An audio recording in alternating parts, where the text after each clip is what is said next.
Jadi aneh banget ya, kalau ada orang yang ngaku-ngakunya itu mantan Islam atau dulunya Islam, mereka itu tiap hari sholat dan setiap sholatnya ada bacaan Al-Fatihah. Masa kayak gitu aja mereka nggak tahu sih? Aneh nggak? Kenapa kok mereka malah dapat jawabannya itu lompat ke kitabnya orang lain? Aneh banget kan?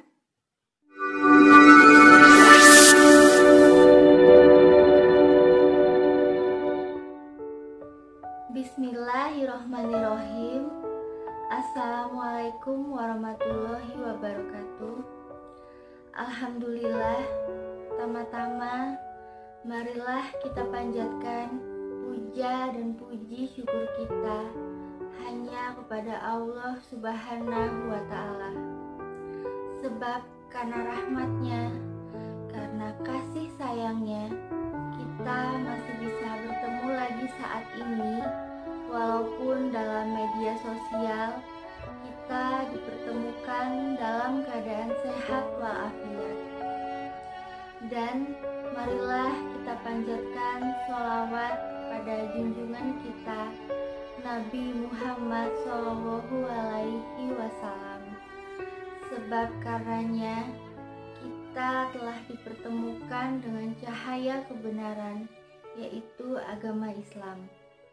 Pada kesempatan kali ini, saya ingin membahas sedikit saja tentang Al-Fatihah, bahkan hanya sedikit saja, karena Al-Fatihah itu sangat luas. Tapi yang bisa saya kupas saat ini itu bahkan hanya sedikit, hanya bagian kulitnya saja. Dan itu pun saya hanya ingin membahas dari ayat 6 dan ayat ke-7 saja. Jadi bukan keseluruhan ayat dari awal sampai akhir Al-Fatihah.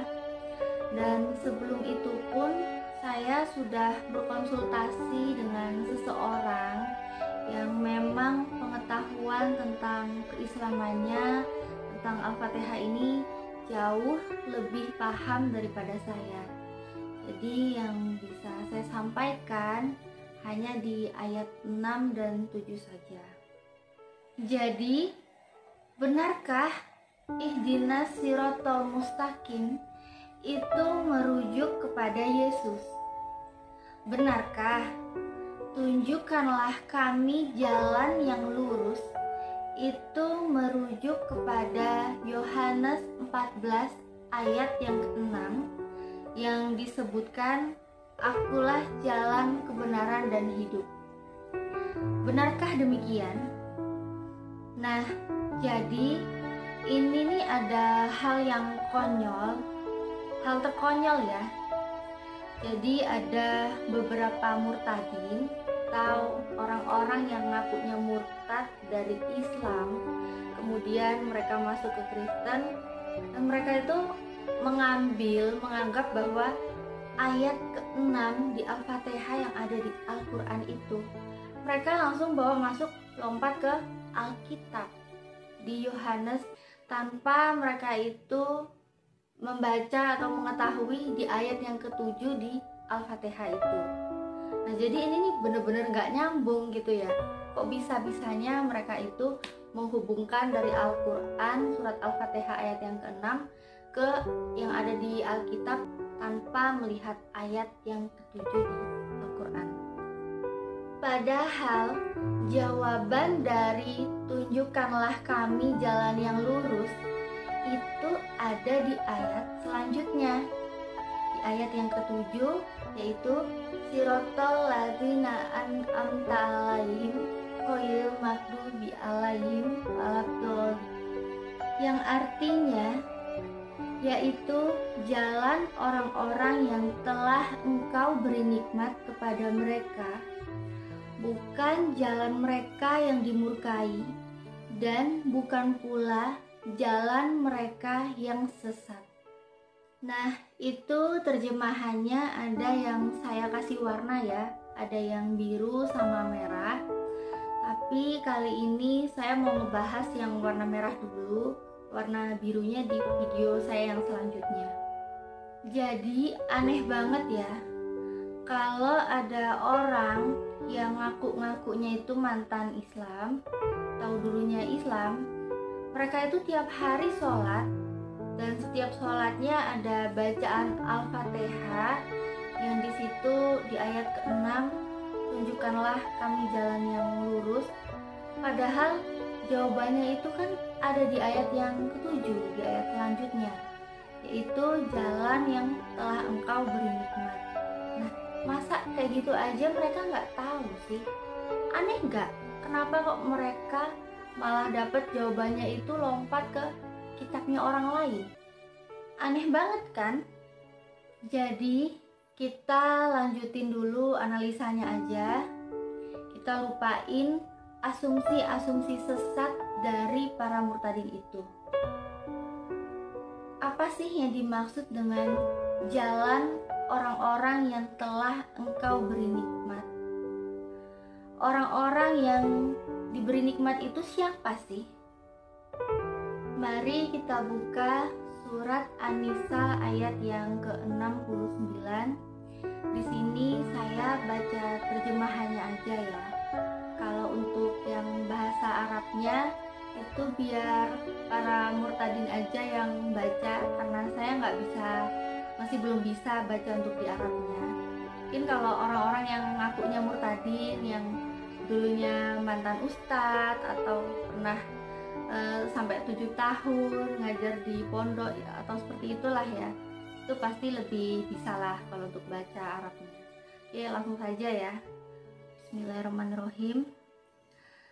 Dan barang siapa yang menaati Allah dan Rasul-Nya, mereka itu akan bersama-sama dengan orang-orang yang dianugerahi nikmat oleh Allah, yaitu nabi-nabi, para pecinta kebenaran, orang-orang yang mati syahid, dan orang-orang saleh. Dan mereka itulah teman yang sebaik-baiknya. Nah, dari surat An-Nisa tersebut itu dijelaskan bahwa orang-orang yang diberi nikmat itu ada 4 golongan. Jadi yang pertama itu adalah para nabi, kemudian yang kedua adalah shodiqin atau pecinta kebenaran, kemudian yang ketiga itu adalah syuhada atau orang-orang yang syahid, kemudian yang keempat itu adalah orang-orang yang saleh. Nah, di An-Nisa ayat yang ke-69 itu kan disebutkan para nabi. Nah, siapa nabi yang boleh kita ikuti itu? Apakah Nabi Isa atau Yesus itu? Boleh. Loh, Natalia kan Islam. Kok memperbolehkan mengikuti Nabi Isa? Nah, jadi baca dulu Matius 15 ayat yang ke-24. Di situ Yesus bilang, "Aku diutus hanya kepada domba-domba yang hilang dari umat Israel." Bagaimana dengan Al-Quran? Sama kok.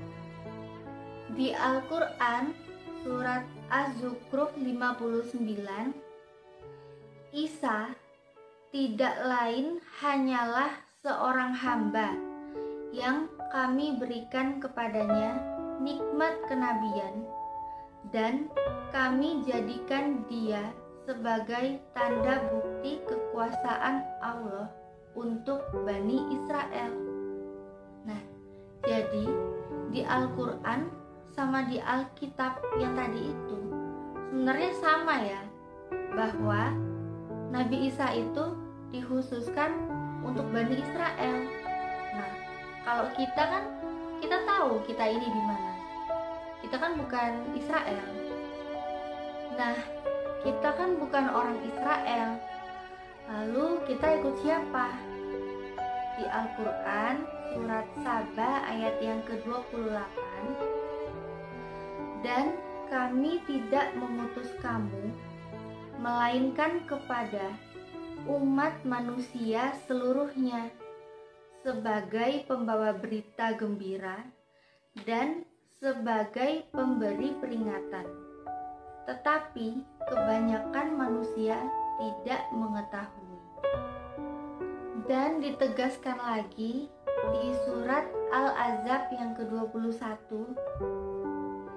sesungguhnya telah ada pada diri Rasulullah itu suri teladan yang baik bagimu, yaitu bagi orang yang mengharap rahmat Allah dan kedatangan hari kiamat, dan dia banyak menyebut nama Allah.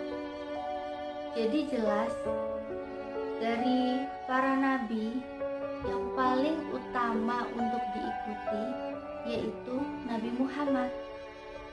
Kita kembali ke surat An-Nisa yang ke-69. Golongan orang yang diberi nikmat yang kedua yaitu pecinta kebenaran atau sidikin ya. Di sini jelas. Saya nggak mau panjang lebar lagi ya, karena sudah umum di kalangan orang Islam.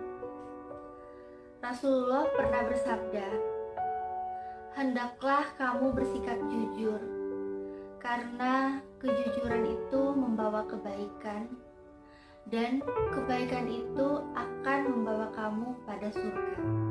Kemudian, golongan orang yang diberi nikmat yang ketiga itu adalah orang-orang yang syahid atau syuhada. Dalam artian yang paling dangkal, kita itu nggak harus perang ya, tapi kita membela agama Allah. Misalnya dalam keadaan kita lagi pergi mau beribadah atau pulang ibadah, terus tiba-tiba ada kejadian yang membuat kita mati pada saat itu, atau misalnya kita mau mengajar, berbuat kebaikan lah ya, terus kita mati saat keadaan itu, insya Allah itu adalah syahid. Di Al-Quran, ajaran untuk memperjuangkan agama Allah oleh Nabi Muhammad itu sudah banyak sekali terlihat jelas ya. Bagaimana kalau di Al-Quran tentang Nabi Isa atau Yesus, apakah dia juga melakukan hal yang sama? Jawabannya iya, yaitu tertulis di surat As-Saff 14. Hai orang-orang yang beriman, jadilah kamu penolong agama Allah, sebagaimana Isa ibnu Maryam telah berkata kepada pengikut-pengikutnya yang setia, siapakah yang akan menjadi penolong-penolongku untuk menegakkan agama Allah? Nah, di ayat tersebut juga semakin menguatkan bahwa Yesus juga mengajak orang-orang untuk bersama-sama menegakkan agama Allah. Jadi, ihdinas sirotol mustaqim, jalan yang lurus itu bukan Yesus. Karena di ayat tersebut Yesusnya malah mencari orang-orang yang mau menolong dia dalam menegakkan agama Allah. Kemudian golongan orang yang diberi nikmat yang keempat yaitu adalah golongan orang-orang yang saleh. Di sini jelas ya, orang-orang yang saleh itu pasti akan mendapatkan nikmat Allah, karena dia adalah orang-orang yang selalu menjalankan perintah Allah dan menjauhi larangannya.